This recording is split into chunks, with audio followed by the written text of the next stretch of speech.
بسم اللہ الرحمن الرحیم۔ فشنگ ٹائم میں فشنگ زون کے ساتھ میں ہوں سید حماد رضا کا۔ آج میں جوائن کیا ہے جناب بلال انجم صاحب نے، جو ان کا شمار پاکستان کے مشہور شکاریوں میں ہوتا ہے، اور بلال انجم صاحب کی شخصیت کسی تعارف کی محتاج نہیں ہے۔ تو آج انہوں نے ہمارے چینل کو جوائن کیا ہے، تو وہ اپنے مفید مشوروں سے اور تجربات آپ سے شیئر کریں گے ہمارے چینل کے تھرو۔ شخصیت کسی تعارف کی محتاج نہیں ہے، مچھلی پکڑنے کے مختلف راز اور طریقے بتائیں گے، اور اگر کوئی آپ کا کوشچن آنسر ہو تو وہ میرے واٹس ایپ نمبر پہ آپ کر سکتے ہیں۔ تو ہمارا جو مقصد ہے دونوں کا وہ یہی ہے کہ جو لوگ شکار سے مایوس ہو کے گھروں میں لوٹتے ہیں وہ انشاءاللہ کامیاب لوٹیں، اور کوئی بھی چرائی فارمولہ آپ استعمال کریں تو وہ پہلے ایک دو شکار میں اسے ناکام نہیں قرار دیتے، کم سے کم آپ اسے ایک سیزن ضرور کھیلیں۔ آپ ہمارا کوئی بھی فارمولہ کھیلیں تو کم سے کم ایک سیزن ضرور کھیلیں، اور انشاءاللہ آپ کو کامیابی ہوگی۔ تو آئیے ملتے ہیں جناب بلال انجم صاحب۔ جی دوستو، آج کا ہمارا جو ٹاپک ہے وہ ہے بیس اور بنیاد۔ ہمارے استاد محترم کہا کرتے تھے کہ بلال میاں، یہ آٹے چارے فارمولے ٹھیک ہیں، لیکن جب آدمی کی بیس اور بنیاد پکی نہیں ہو گئی تو شکاری کبھی بھی کامیاب نہیں ہوگا۔ اس کی ایک میں مثال دیتا ہوں۔ جیسے یہ جو فون کمپنی ہیں، جو موبائل فون کمپنیاں، ٹیلی نار، جیز، یو فون وغیرہ وغیرہ، جب یہ کسی جگہ پہ اپنا بوسٹر لگاتی ہیں، ٹاور لگاتی ہیں، تو زمین کے اندر سوراخ کر کے انجینئر جو ہوتے ہیں وہ دیکھتے ہیں آیا کہ زمین پکی ہے، نیچے کیسی ہے، کوئی دلدلی زمین تو نہیں ہے، ہمارا ٹاور لگنے کے بعد 2-4 سال کے بعد یہ گر تو نہیں جائے گا۔ تو وہ چیک کرتے ہیں، وہ بیس اور بنیاد بناتے ہیں۔ جب ان کو پتہ چل جائے کہ یہ زمین بالکل قابل ہے تو پھر اس کے اندر جو ہے وہ بجری، سیمنٹ اور بہت سارا لوہا جو ہے نا ڈال کے اس کا ایک بیس اور بنیاد بنا دیتے ہیں، پھر اس پر جو ہے نا وہ ٹاور لگاتے ہیں۔ اسی طرح مکان بھی بنانا ہو تو نی نکالتے ہیں مکان کی، 4 فٹ 5 فٹ اونچائی کی ہوتی ہے، 2 فٹ چوڑی ہوتی ہے۔ وہ جب نی نکلتی ہے تو اس کے بعد عمارت بنتی ہے۔ اگر وہ نی ٹیڑھی ہو جائے گی تو عمارت بھی ٹیڑھی ہو جائے گی، تو عمارت میں پختگی نہیں ہوتی۔ یہ ہے ایک بیس اور بنیاد۔ کوئی بھی کام ہے اس کی ایک بیس اور بنیاد ہوتی ہے۔ تو استاد محترم کہتے تھے کہ بلال میاں، سب سے جو بڑا استاد ہوتا ہے نا وہ پانی اور موسم ہوتا ہے۔ جس آدمی نے پانی کو پرکھ لیا، موسم کو پرکھ لیا، وہ شکار کا ماسٹر بن جاتا ہے۔ باقی آٹے چارے فارمولے دیکھیں، آج سے 25-30 سال پہلے یہ چارے نہیں ہوتے تھے، 30-35 سال پہلے نہیں ہوتے تھے۔ تو ہم نے جب شکار شروع کیا تو ہمیں چارے کا پتہ ہی نہیں تھا، لیکن اس دور میں بھی آدمی بہت زیادہ مچھلی مارتے تھے۔ کیوں؟ بیس اور بنیاد کی بنا پر۔ آج میں آپ کو بتاؤں گا دلائل کے ساتھ، اور انشاءاللہ جو بھی باتیں کروں گا سچ کے سوا کچھ نہیں کروں گا۔ تو آپ جب سنیے گا نا، تو آپ جب سن کر اس پر عمل کریں گے تو انشاءاللہ، اور سمجھاؤں گا بھی ایسے جیسے میں آپ کو دریا پہ لے کے جا رہا ہوں۔ آپ میرے ساتھ دریا پہ ہوں گے، میں آپ کو بتاؤں گا ایسے کرو ایسے کرو۔ بے شک میں ویڈیو بنا رہا ہوں، لیکن یوں سمجھ لیجیے کہ میں آپ کے ساتھ ہوں گا، ایسے سمجھاؤں گا۔ میرا یہی تو انداز ہے میرا، کہ چھوٹے بچے سے لے کر بڑے بزرگ تک میں اپنی باتوں کو بڑے اچھے طریقے سے سمجھا دیتا ہوں۔ شروع کرتا ہوں، اپنے پروگرام کا آغاز کرتا ہوں۔ تو سب سے پہلے قرآن مجید کی ایک آیت ہے جو کہ مچھلی کے حوالے سے ہے۔ تو میرے والد محترم ہماری مسجد میں، محلے کی مسجد میں، انہوں نے ایک عالم سے پوچھا کہ کیا کوئی مچھلی پکڑنے کی کوئی آیت ہے، کوئی درود وظیفہ وغیرہ ہے؟ تو انہوں نے ایک آیت بتائی۔ تو جب انہوں نے پڑھی تو ہمارے جو گاؤں ہے نا وہ گجرات سے 6 کلومیٹر کے فاصلے پر ہے۔ تو وہاں ایک نہر گزرتی ہے، دریائے اپر جہلم، وہ ڈائریکٹ منگلا ڈیم سے نکلتی ہے اور وہ سرائے عالمگیر سے ہوتی ہوئی ہمارے گاؤں کے قریب سے گزرتی ہے۔ وہاں ایک پاور ہاؤس ہے، یہاں بجلی بنتی ہے۔ پاور ہاؤس کے پیچھے انہوں نے جب شکار کیا تو ایسے کیا تو 8 کلو کا ماشر لگا تھا ان کے۔ ٹھیک ہے، اس دعا سے آغاز کرتا ہوں، اور اس کے بعد پھر میں اپنی گفتگو پنجابی میں کروں گا۔ اعوذ باللہ من الشیطان الرجیم، بسم اللہ الرحمن الرحیم۔ وَهُوَ الَّذِي سَخَّرَ الْبَحْرَ لِتَأْكُلُوا مِنْهُ لَحْمًا طَرِيًّا، پاک ہے وہ ذات جس نے تمہارے لیے سمندر کو مسخر کر دیا تاکہ تم کھاؤ اس میں سے تازہ گوشت۔ صدق اللہ العظیم۔ یہ دعا تھی، اور قاری صاحب نے بولا تھا کہ آپ اول آخر سب سے پہلے درود ابراہیمی پڑھیں جو آپ نماز میں پڑھتے ہیں، اس کے بعد 11 مرتبہ آپ نے یہ دعا پڑھنی ہے، اس کے بعد پھر آپ نے درود ابراہیمی پڑھنا ہے۔ تو اپنی ڈوروں پر آپ نے وہ لاوا وغیرہ لگا لینا ہے، جو بھی آپ لگاتے ہو، کیڑا لگاتے ہو، کینچوا لگاتے ہو، بورا لگاتے ہو، کچھ بھی لگاتے ہو وہ لگا کے یہ سارے معاملات کر کے پھر آپ نے پھونک دینا ہے بس ایک بار، اس کے بعد ڈورے پھینک دو۔ تو اس دعا سے آغاز کرتا ہوں اپنے جو میرا پروگرام تھا، جو میرا ٹاپک تھا۔ تو جی دوستو، سب سے پہلے آپ نے کرنا کیا ہے، مچھلی کی جو نفسیات ہوتی ہے نا، سب سے پہلے میں آپ کو مچھلی کی یہ نفسیات بتا دیتا ہوں۔ اچھا، نمبر 1،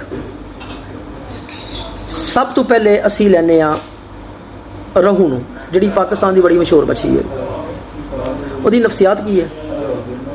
رہو دی جڑی نفسیات ہے وہ وے 6 فٹ تو لے کے 8 فٹ دی رینج دا جڑا پانی ہوئے گا نا، وہ دے وچ رہنا پسند کرتی ہے، اور وہ دا فیورٹ پانی ہے چلدا پانی، زیادہ تیز نہیں۔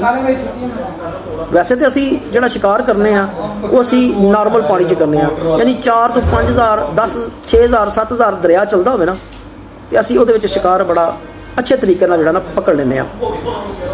تے کوئی بھی مچھلی پھڑنی ہوگی تسی، روہو ہو گیا، مراک ہو گیا، گلفام ہو گیا، تھیلا ہو گیا، گراس ہو گیا، کوئی بھی مچھلی پھڑنی ہے، اگر تسی کچھ بھی پھڑنا ہے لیکن شرط ہے وہ واسطے فریش واٹر ہوگا، یعنی چلدا پانی، چلدے پانی تو مچھلی پھڑنی ہے، تو پھر فٹاں دا جڑا حساب ہوئے گا نا پانی دے وچ، تسی 6 تو لے کے 8 فٹ تک پانی چوز کرنا میں، ٹھیک ہو گیا، 6 تو لے کے 8 فٹ تک۔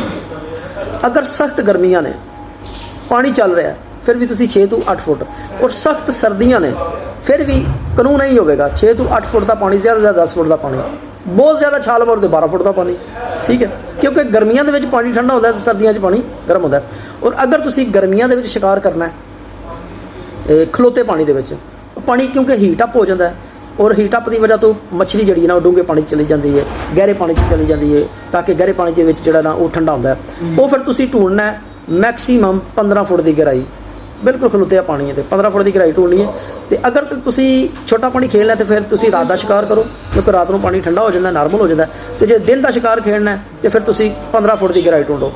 اچھا، ہوں آ جانے سردیاں دے وچ چلدا پانی تو اگے میں دس دیتا ہے کہ چلدا پانی فریش واٹر 6 تو 8 فٹ، اور اگر تسی ڈونگا پانی کھیلنا ہے، گہرا پانی کھیلنا ہے سردیاں دے وچ، تے 18 فٹ تو لے کے 40 فٹ کی گہرائی، اس تو زیادہ گہرائی تسی نہیں پڑنی، ٹھیک ہو گیا۔ اے ہو گیا ایک مچھلی دی نفسیات ساری مچھلیاں دی تقریباً۔ ہاں، روہو اور مراک چھوٹا پانی پسند کرتے ہیں 6 تو 8 فٹ، ٹھیک ہے، تے گلفام جڑا ہے وہ گہرا پانی پسند کرتا ہے 15 feet 20 feet 25 feet 30 feet 40 feet تک نا وہ گہرائی پسند کرتا ہے۔ اچھا، ہوں آ جانے کہ پانی نو چیک کس طرح کرنا ہے۔ ہوں پانی نو چیک کرنے کا ایک اتھینٹک طریقہ بھی دس دینا وا، ٹھیک ہے، تے پانی نو چیک کرنے کا ایک اتھینٹک طریقہ، ویسے تو اسی جڑے پاکستانی ہاں یا کوئی بنگلہ دیش ہو گیا، نیپال ہو گیا، انڈیا ہو گیا، ایک جگاڑ جہا لانے اسی، ایک عام جی ساڈی ایک ڈور ہوندی ہے، اسی اس ڈور دے نال پانی چیک کرنے ہیں، لیکن نہیں، میرے کو ایک ایسا طریقہ ہے جہدے نال بالکل اتھینٹک پانی چیک ہوئے گا، بالکل اتھینٹک۔ اگر 15 فٹ گہرائی ہے تو 15 فٹ ہی نکلے گا، نہ 1 انچ زیادہ ہوئے گا نہ 1 انچ کٹ ہوئے گا، پورا 15 فٹ نکلے گا۔ اچھا، اے جڑا ٹاپک ہے پانی چیک کرنے کا، اے میں اینڈ تے رکھنا وا، انشاءاللہ تسی پوری ویڈیو ویکھو، پھر تانوں اتھینٹک طریقہ بھی پتہ چلے گا۔ میں آپ کے ہمارے چینل پہ اپنا بلال انجم صاحب ہمارے ساتھ پارٹیسپیٹ کر رہے ہیں، اور وہ میرے ساتھ مل کے آپ دوستوں کو مچھلی کے شکار کے بارے میں آپ سے معلومات شیئر کریں گے اپنی، اور اگر آپ ان سے اور جتنی ٹیکنیکس ہوتی ہیں فشنگ میں وہ کوئی آپ کو عام استاد صاحبان بہت کم بتاتے ہیں کہ پانی کے اتراؤ چڑھاؤ اس کی کیا وجہ ہے، کیا ریزن ہے۔ تو ان سب سوالوں کے جواب آپ کو ملیں گے فشنگ زون پاکستان۔ پانی کا انتخاب اور گہرائی، اور سب سے پہلی تو بات یہ کہ مریض استعمال کرتی ہے کھانے میں کیا نہیں، اور وہ کس طرح کے ماحول میں زیادہ رہنا پسند کرتی ہے۔ جیسا کہ بلال انجم صاحب نے آپ سے شیئر کیا ہے کہ روہو کے شکار کے لیے پانی کا انتخاب اور گہرائی جو ہے نا اس میں وہ رہنا پسند کرتی ہے، وہ 6 فٹ سے 8 فٹ کی گہرائی رہنا پسند کرتی ہے۔ اور روہو، جب کہ میں نے ایک اپنی پہلی ویڈیو میں آپ سے شیئر کر چکا ہوں کہ روہو جو چلتے پانی میں کو زیادہ پسند کرتا ہے، یعنی کہ جس پانی میں رسک ہوگی یا کرنٹ کہتے ہیں ہم نے شکار کی لینگویج میں، رہو آپ کو اگر آپ اس جگہ پہ ڈوریں پھینکیں گے تو رہو لگے گا انشاءاللہ۔ اور بقایا جو ڈیڈ پانی ہوتے ہیں جو نالی سے باہر آ جاتے ہیں اسے ہم نالی کہتے ہیں جہاں پہ رہو لگتا ہے، وہ اس پانی میں پانی کی رسک ہوتی ہے اور وہ کرنٹ کہتے ہیں، وہاں پہ رہو زیادہ ڈائریکٹ ہوک ہوتا ہے آپ سے۔ نمبر 2، رہو کے شکار کے لیے اگر آپ دریا پہ شکار کھیل رہے ہیں تو 4 سے 7 ہزار کیوسک پانی چل رہا ہو تو رہو اور مراک آپ، اگر پانی ڈیڈ ہے تو پھر مراک لگ سکتی ہے آپ کو، موری لگ جائے گی، لیکن رہو نہیں ہوک ہوگا۔ تو رہو چلتا پانی زیادہ پسند کرتا ہے۔ اس کے علاوہ مثلاً آپ کو چاہے گرمی ہو چاہے سردی، دونوں طرح کے موسم میں پانی 6 سے 8 فٹ ہی انتخاب کریں، آپ زیادہ سے زیادہ 10 فٹ رکھیں، کیونکہ پانی سردیوں میں گرم ہو جاتا ہے اور گرمیوں میں ٹھنڈا ہوتا ہے۔ اور ایک چیز ہمیشہ یہ یاد رکھیں کہ مچھلی جب بھی چرائی کرے گی وہ چھوٹے پانی میں کرے گی۔ گہرائی میں مچھلی جب بھی جائے گی آرام کرنے کے لیے جائے گی، یا گرمی سے بچاؤ کے لیے وہ ٹھنڈے پانی کا انتخاب کرتی ہے، پھر وہ گہرائی میں چلی جاتی ہے۔ تو جب بھی چرائی کرے گی نا، چاہے موسم سردی کا ہو چاہے گرمی کا، تو وہ ہمیشہ چھوٹے پانی میں آئے گی۔ چند باتیں جو بلال صاحب نے آپ سے شیئر کی ہیں، میں ان کو آپ سے اردو میں بیان کر رہا ہوں، کیونکہ کچھ لوگ دوست پنجابی نہیں سمجھ پاتے، تو ان کے لیے میں ساتھ ساتھ جو بلال صاحب نے شیئر کی ہیں چیزیں میں آپ سے اردو میں شیئر کر رہا ہوں۔ گرمیوں میں کھڑے پانی مثلاً تالاب دھن وغیرہ میں یا جھیل میں اب شکار کرنا ہے تو زیادہ گرمی ہونے کی وجہ سے مچھلی گہرے پانی میں چلی جاتی ہے، تو آپ پھر پانی کی گہرائی 15 فٹ تک انتخاب کر سکتے ہیں۔ اگر گرمی ہے تو کیونکہ کھڑے پانی کا کھڑا ہوا پانی ہوتا ہے اور وہ جلدی گرم ہو جاتا ہے، ٹیمپریچر ہائی ہو جاتا ہے اس میں، اس ٹیمپریچر ہائی ہونے کے ساتھ ساتھ اس میں آکسیجن کی بھی کمی ہو جاتی ہے، تو جس وجہ سے مچھلی وہ ٹھنڈے پانی میں چلی جاتی ہے۔ تو اس لیے دوستو بعض اوقات ایسا ہوتا ہے کہ جب دھانی اس طرح کے تالاب میں آپ شکار کھیل رہے ہوں تو صبح 9 بجے سے پہلے آپ کو چالیں ملیں گی، جتنی بھی چالیں ملیں گی، اس کے بعد جیسے ٹیمپریچر ہائی ہوتا جائے گا گیم آپ کی بند ہو جائے گی۔ ایک اکا دکا چال ہوتی رہے تو اس کو شکار نہیں کہتے آپ۔ تو پھر اس کے بعد وہ سیکنڈ دوپہر کے بعد 3-4 بجے کے بعد جب پانی کا ٹیمپریچر تھوڑا سا نارمل ہونے لگتا ہے تو پھر آپ کو دوبارہ ایسی کنڈیشن ہو تو جب آپ یا تو آپ پانی گہرا انتخاب کریں، آپ کے وہ یا کھڑے پانی میں کہیں جڑی بوٹی کوئی ہے تو اس کے پاس ڈورے پھینکیں، کیونکہ بوٹی کے نیچے وافر مقدار میں مل رہی ہوتی ہے، دوسرے اس کے نیچے ٹیمپریچر نارمل ہوتا ہے جس سے مچھلی اس کے نیچے رہتی ہے۔ جی، اگر اس طرح کا موسم ہو تو بہتر ہے کہ آپ دن کی بجائے رات کا انتخاب کریں، کیونکہ رات میں کھڑے پانی کا ٹیمپریچر نارمل ہوتا ہے اور دن کی نسبت بجائے کہ آپ اتنی گرمی میں شکار کھیلیں تو وہ رات کا شکار کھیلیں تو وہ آپ کو بہتر رزلٹ ملیں گے اس میں۔ ندیوں میں چلتے پانی میں 6 سے 8 فٹ نارمل پانی ہے تو بہتر ہے اگر اس میں آپ کو شکار ہوگا، لیکن بہتر ہے کہ آپ پانی کا انتخاب 6 سے 8 فٹ تک کریں۔ نمبر 4، روہو اور مراک جب بھی چرائی کریں گے یہ چھوٹے پانی میں آ کے چرائی کریں گے۔ اگر آپ کے پاس پلاٹ ہے یا نالی ہے تو بہتر ہے 6 سے 8 فٹ تک آپ پانی کا انتخاب کریں چلتے پانی میں۔ اور روہو کے لیے اگر شکار ہے تو پانی میں رسک ہونی ضروری ہے، یعنی کہ چل رہا پانی چلتا ہوا ضروری ہونا چاہیے۔ کھڑے پانی میں روہو کے لگنے کے چانسز بہت کم ہے اگر آپ دریا پہ کھیل رہے ہیں۔ دھن میں یا جھیل میں کھیل رہے ہیں تو وہاں روہو لگ جائے گا، لیکن اگر آپ دریا پہ کھیل رہے ہیں تو دریا پہ آپ کو روہو ہوک نہیں ہوگا، کھڑے پانی میں بہت کم چانسز ہے۔ نمبر 6، گلفام دوستو گلفام کا پسند کرتا ہے اور یہ دونوں طرح کے پانی میں چل جاتا ہے، تیز پانی میں بھی لگ جاتا ہے، کھڑے پانی میں بھی، اور یہ گہرائی میں رہنا پسند کرتا ہے زیادہ۔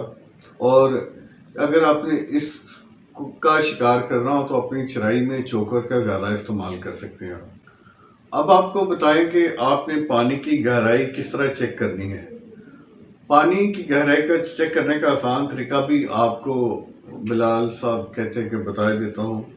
اب آپ نے پانی کی گہرائی کس طرح چیک کرنی ہے اور پانی کو چیک کرنے کا آسان طریقہ بھی آپ کو بتا دیتے ہیں۔ ہمارے پاکستان انڈیا اور بنگال میں پانی کی گہرائی چیک کرنے کے لیے ہمارے پاکستان، انڈیا اور بنگلہ دیش میں ڈور پھینک کے پانی کی گہرائی کا اندازہ لگایا جا سکتا ہے. اسے ہم کہتے ہیں جھٹکا فارمولا، یہ جھٹکا طریقہ کہتے ہیں. اس سے اندازاً، اور یہ تقریباً 90% ٹھیک ہی ہوتا ہے تقریباً. لیکن بلال صاحب کہتے ہیں کہ ہم آپ کو اتھینٹک طریقہ بتائیں گے جس سے 100% آپ کی ایکوریسی ہوگی کہ وہ جتنا پانی کی گہرائی ہے آپ اتنی ہی گہرائی آپ کو پتہ چل جائے گی. لیکن اس کے لیے پانی، کھڑا ہوا پانی ہونا ضروری ہے. چلتے پانی میں 19-20 ہو سکتی ہے، لیکن کھڑے پانی میں 100% پرفیکٹ رزلٹ آئیں گے. تو آپ کو ایسا طریقہ بتائیں گے کہ اگر گہرائی 15 فٹ ہے تو انشاءاللہ وہ 15 فٹ ہی ہوگی، اگر 20 فٹ ہے تو انشاءاللہ 20 فٹ ہی ہوگی، اور نہ ہی 1 انچ اوپر اور نہ ہی 1 انچ. یہ طریقہ ہم آپ کو اپنی اگلی ویڈیو میں بتائیں گے، کیونکہ یہ ہماری انٹروڈکشن ویڈیو ہے، پہلی ویڈیو ہے میری اور بلال انجم صاحب کی کمبائن. تو انشاءاللہ میں کوشش کروں گا، میں اور بلال انجم صاحب کے خاص طور پر نئے شکاری ہیں ان کے لیے ہماری ویڈیو پوری ضرور دیکھیں، اور یہ انتہائی دلچسپ اور مزیدار ویڈیوز ہوں گی آپ کے لیے، اور اس کے ساتھ ساتھ آپ کو اس کا تجربہ بھی ہوتا جائے گا، اور انشاءاللہ آپ ہمارے بتائے ہوئے فارمولے اور طریقے آپ آزمائیں. ایکچولی ہمارے اس چڑھائی بہت سارے دوست ہوتے ہیں کہ وہ چڑھائی فارمولہ ایسے جو چڑھائی فارمولہ تیار کروا کے 1-2 شکار کھیل کے کہتے ہیں جی وہ شاہ جی یہ تو چڑھائی آپ نے ٹھیک نہیں بتائی، یہ فارمولہ جو فارمولہ ہے وہ 1-2 شکار پہ اس کا پتہ نہیں چلتا. ہم بھی بعض کا 2-3 دن ہیڈ پہ بیٹھ کے فارغ آتے ہیں، اس میں پانی کے اتراؤ چڑھاؤ کا فرق پڑ جاتا ہے، پانی ڈیڈ ہونے کا بھی مسئلہ ہوتا ہے. بعض اوقات ایسا ہوتا ہے کہ ٹھیکیدار وہ لر پھیر دیتے ہیں پانی میں جس وجہ سے شکار نہیں ہوتا. اس کے علاوہ بے شمار ایسی وجوہات ہوتی ہیں جس کی وجہ سے شکار نہیں ہو پاتا. وہ ساری وجوہات میں اور بلال انجم صاحب آپ سے شیئر کریں گے. اس کے لیے آپ ہمارے چینل کو سبسکرائب کریں، سبسکرائب نہیں کیا، اور اگر اس پہ میرا اور موبائل نمبر بھی ہے، آپ کسی قسم کا کوشچن آنسر کرنا چاہیں اور انشاءاللہ اپنے تجربے کی بنیاد پہ ہم آپ کی جتنی رہنمائی کر سکتے ہوں گے کریں گے. تو دعا میں یاد رکھیں. فشنگ زون کے ساتھ سید حماد.